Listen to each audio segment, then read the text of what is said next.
narratives, no matter what your political perspective is. You write in your direct messages on any single app, whether on your phone or on your computer, is tracked, recorded, and can be used, and is often used against people in court of law. And why is that? It's because you no longer have privacy in your personal communications when you're using these technologies. And the reality world is, frankly, technology the fundamental way, one of the main ways in which we communicate with each other. In other words, all communications to an extent are being tracked and recorded and being used potentially in criminal prosecutions if you're accused of a relevant crime. There's also geolocation tracking, meaning your phone tracks your location, your car tracks your location in some regards, and especially if you're using a navigation app where, of course, you're monitoring different traffic patterns and so on. Everywhere you go, every single thing you do, that is all being monitored. Now, many people may not know this, crimes, for example. If you were to get into one of the police computers they have in the police cars, and nothing against the police, of course, but this is getting into the extent to which government has begun getting its hands on different forms of private information that used to be forbidden from them obtaining. But because of public-private partnerships where private companies are recording this data, tracking this data, police, law enforcement, FBI, CIA, or whatever else can even companies for even that, can request this data or even purchase this data, and it can be used against you, in many cases is. Now, if you're on these police tracking systems, you'll type in a person's name, you'll find not only the individual, you'll find also their pseudonyms, the names they use on different parts of the internet. You'll find their email addresses, including all the different ones tracked and connected. You'll find, for example, all of their phone tracking data, everywhere they went, because they very likely have a phone in their pocket while they're walking around. And even if you turn your phone off, that tracking technology is still activated. There's also bank tracking. Now, like what happened, for example, to many January 6th defendants, many of them were reported by credit card companies. Every single person who had a credit card with them and used their credit card on that day was tracked and reported to authorities by their banks. There's also modern smart car tracking. Let's imagine, for example, that you don't have a smartphone, you don't use these different apps to navigate, you want to be free from that, but you drive a new car. And guess what? Almost every single new car has this technology built in with its GPS system. And of course, the next generation of vehicles, as we've been discussing, will have things not only to track that, but to track, of course, the local laws on speed limits, the local laws, for example, on, let's say, the form of lanes and roads and so on, because how are they going to know you're driving erratically unless they know the structure of the roads themselves? All of that will be recorded. And of course, they already have the technology in place to record that. Of course, again, necessary technology as well if they want to start policing it or install these kill switches in your car to make it so you can't drive at all. There's also app tracking on your various phone data and your phone activity. If you download an app on your smartphone, have a look at the terms of service agreement, because you might notice you're giving them access to things such as your microphone, meaning every single thing you do, oftentimes, even including when your phone is in your pocket, you're not currently using it, can be recorded. If you give it access to your video, same exact thing. They're able to record that data and use it for their own purposes. If you give them access to your contacts, all your contacts now become also the pseudo property of that company. You've handed it over. Same thing with your videos and your photos. All of that will be then tracked and recorded and become the property, or at least granted access to, another company which can then sell the data. Of course, pay attention to exactly what rights you're giving them for that content. But this is the way the modern system works. Now, look, the big issue with all of this is that, I think we've, to an extent, sacrificed our basic freedoms. And as we sacrificed our basic freedoms for, sometimes convenience, or because, our friends are using an app that we all have to use, We've adopted these things without paying attention to the way that government has begun regulating it. And as government has begun regulating it, while they begun getting access to it, they begun creating laws that allow them to, of course, monitor it, to regulate it, to use it.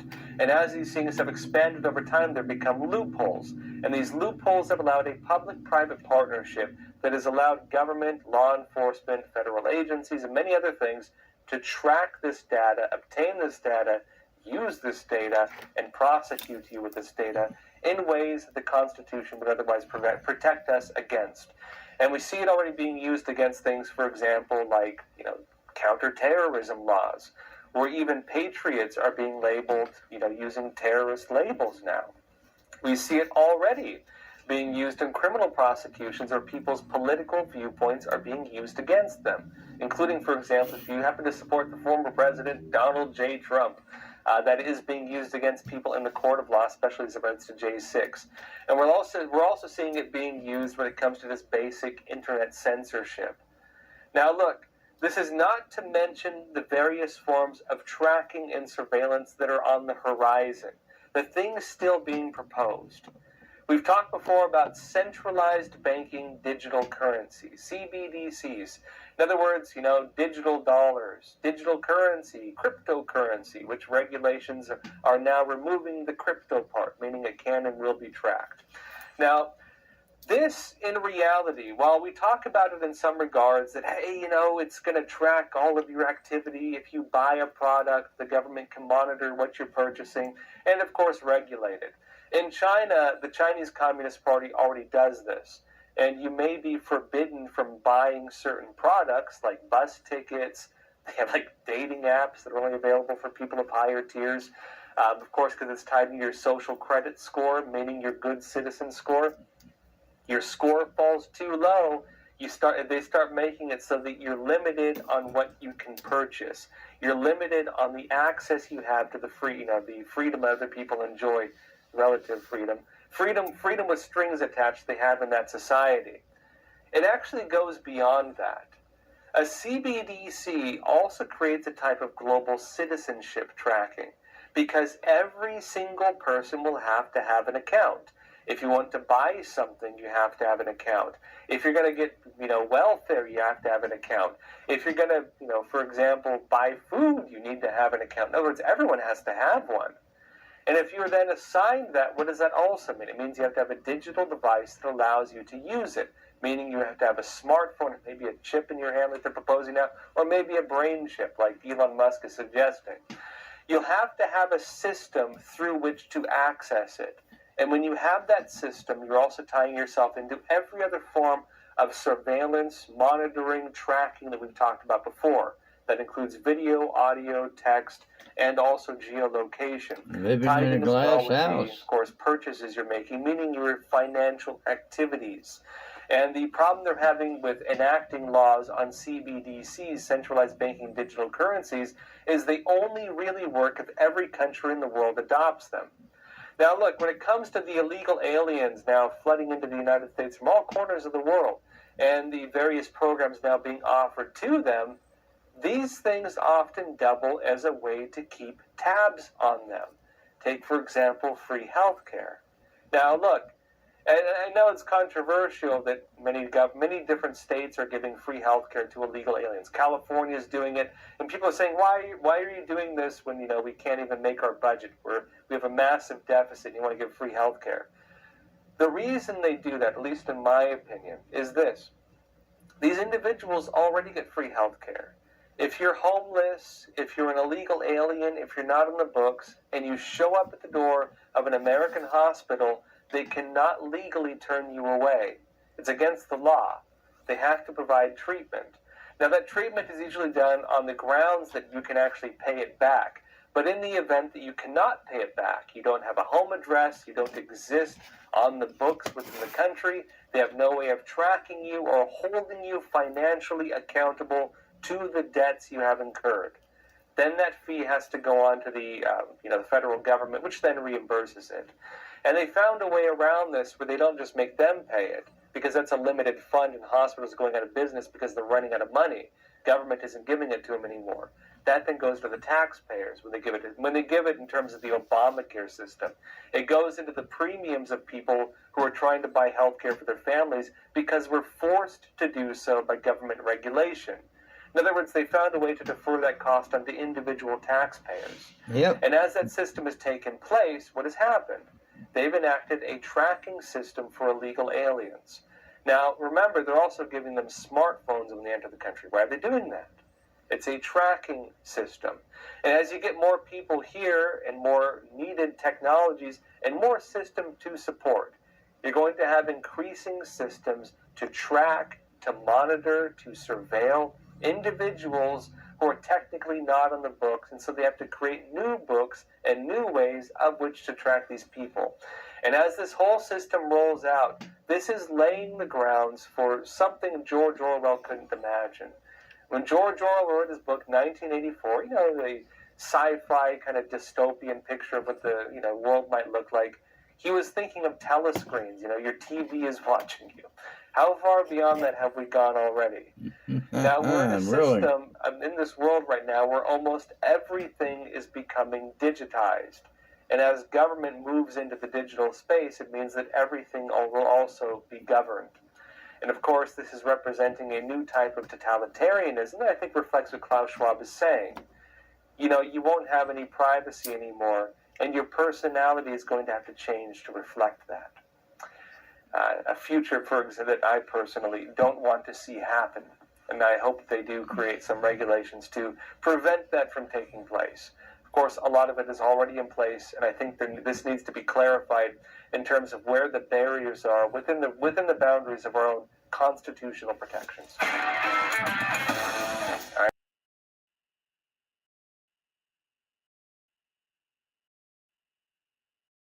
Sometimes we're not criticizing that means the system. Now, just about every single abusive system, whether it's an evil Cold War or communist regime, tends to have this type of system in place.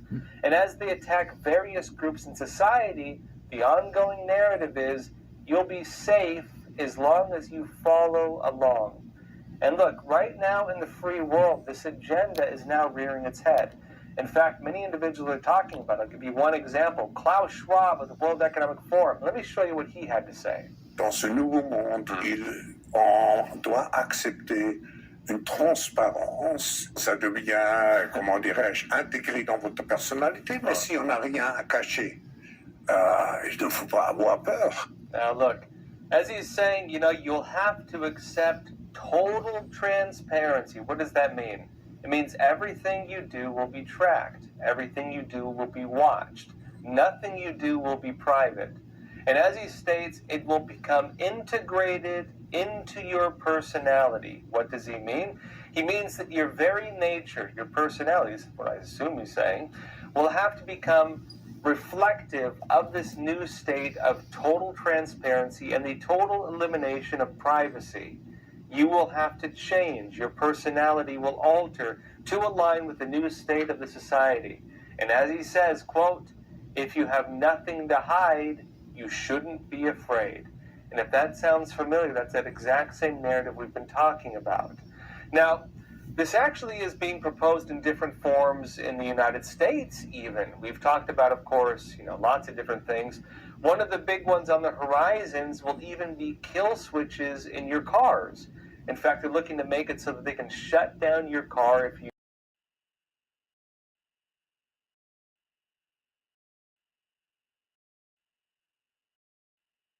the Supreme People's Assembly, Kim added unification with the South was no longer an option. The North State TV also quoted him saying 3 organizations in charge of unification and inter-Korean tourism would be shut down. Constitutions come as tensions have worsened in the Korean peninsula. There's been a series of missile tests and a push by Pyongyang to break with decades of policy and change how it relates to the South. Meanwhile, Senator in Moscow today, the regime's top diplomat met with her Russian counterpart.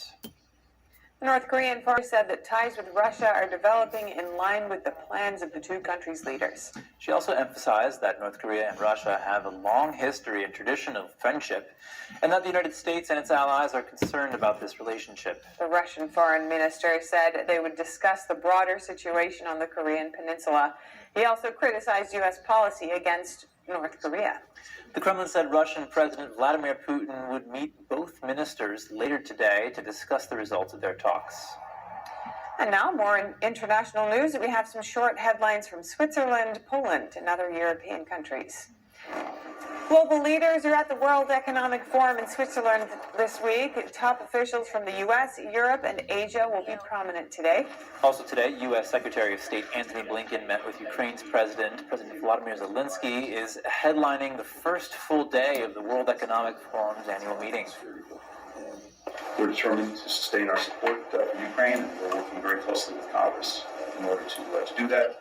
I know our European colleagues are doing the same thing. Among today's speakers in Davos was European Commission Chief Ursula von der Leyen. She says the West must continue supplying Ukraine with weapons and money. Ukrainians need predictable financing throughout 2024 and beyond. They need a sustained supply of weapons to defend Ukraine and regain its rightful territory. They need capabilities to deter future attacks by Russia. Switzerland is agreeing to host a global peace summit on Ukraine. This comes at the request of President Zelensky during his visit to the Swiss capital on Monday. Switzerland is neutral and has previously acted as a broker to resolve conflicts. It could now help find a resolution for the war in Ukraine. Neither Zelensky nor the president of Switzerland provided any details on the summit, such as when or where it might take place and who will attend. Polish truckers are suspending protests until March 1st.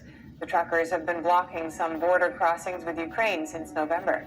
They demanded that European Union reinstate a system whereby Ukrainian companies need permits to operate in the bloc. The union halted the rules due to the war in Ukraine. Now the truckers have signed an agreement with the government to stop the protest while officials work on a solution. They agree already on certain conditions, but truckers are giving the government more time to finalize them. And volcanic activity in Iceland appears to be calming. That's after a volcano erupted for the second time in less than a month.